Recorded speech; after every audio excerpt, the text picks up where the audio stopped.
Hi Josh, how you doing? Danny, what's going on? You alright? Yeah, I'm good, mate. You? Not too bad, thank you. Not bad, man. Not bad. Back in the ring, October the 4th. I spoke to Yep. your opponent this morning, Marko Calic. Okay.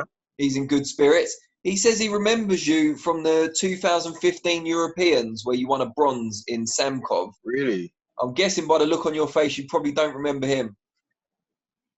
I don't, but I think that's because that's primarily T-box in the heavyweight division. And obviously, being in a tournament, you're only looking at people that are in the same weight category as you.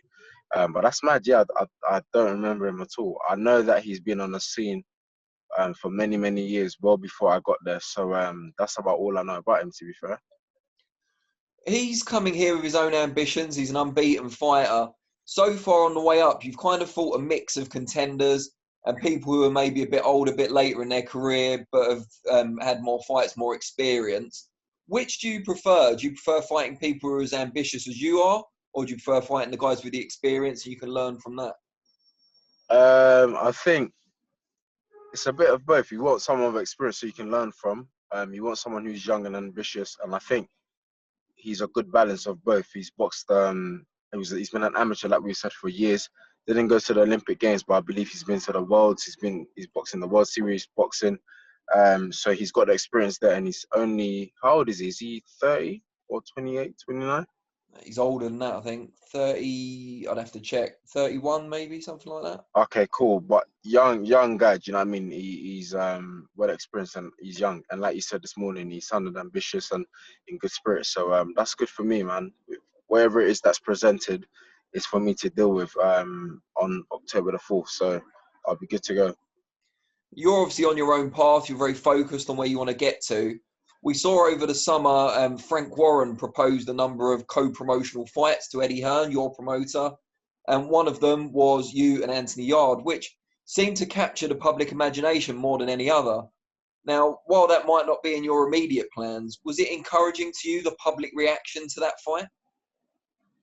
Dan, I think you're the third person that said that to me. That with all the matchups, this was the one that everyone was like, yeah, we really want to see this one. So that's good to hear, man. But as you know, my immediate goals, everything that I'm thinking about right now is October the 4th. I'm not looking past Calic at all. He's a good fighter.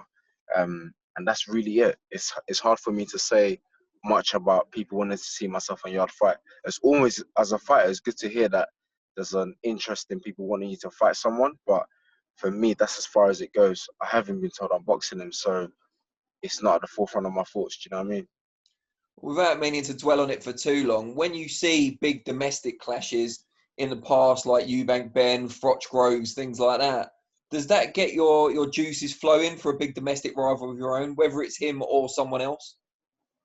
Yeah, no, it does. To watch other fighters get into stuff like that, you're like, imagine the nation's been waiting for this fight. Now they're in the ring, they're about to fight. I've been to a few grudge matches and I'm thinking, imagine being the actual fighters. So I think from that perspective, it's quite interesting that I could potentially be in one. And like I say, man, if it happens, great. If it doesn't happen, it's not the end of the world. But it's something that I want to happen. I'm assuming Yard wants to happen, and the public wants it to happen. So, as always, Dan, it's always good that there's interest in it. You've got a very high IBF world ranking. We know Artur Beterbiev has that belt plus one of the others at the moment. How far away do you feel you are now from challenging at top world level? So this morning I was talking to that about someone else, and I said, had I have had, let's say, the 2 to 3 fights this year, sometime the middle of next year would have been ideal for me. But now there's a whole delay, so I think I haven't even thought about that right now. Right now, all I want to do is box. I want to fight. So October the 4th is the first time I'll be getting out for the year, and for the first time that I'll be boxing over a year. So that's all I'm thinking about right now. Get this one out of the way, see if I can get one more in by the end of the year, and then we'll see what's next. A lot of your fights so far as a pro have been in front of big crowds, big events, obviously Sky Sports. You still got the Sky Sports this time, but no crowd. How do you think you'll react to that? I'm indifferent, man. Um, it's still somebody that you said is ambitious, in good spirits. He's gonna come. He's gonna try to win. Um, So that's I'm indifferent. I'm there to win. Um, there won't be a crowd, fair enough, but I know that people watching, and most importantly, somebody's gonna try and take my head off. So for me, it makes no difference. How much of a relief is it to be back in the ring? Obviously, you've been training for a while, you've been sparring, but this is competitive action. You must be relieved because lockdown was a long, long time. Yeah, man, it was a long period, but you know what? Dan, I think, and I've always said this, that some people dealt with it better than others did. So I was fortunate enough to be one of the guys that, do you know what, it was straightforward for me. Like you said, I was ticking over a lot, and now I've got actual dates. So like now I know that the finishing line is almost there. It's changed a lot of times this date, but now that we've got this one locked in, I know it's happening. So I'm in good spirits, man. Is this the longest the beard's ever been? I think, you know what, I had a cut when lockdown was apparently over. I had a cut, and then I think since then this is probably the longest. It's I'm trying to keep it neat, Dan, but it's not working out, man. It's a shame it's not Christmas time. That's all I can say. All right, mate. Well, I really appreciate it, and I look forward to seeing you out on October the 4th.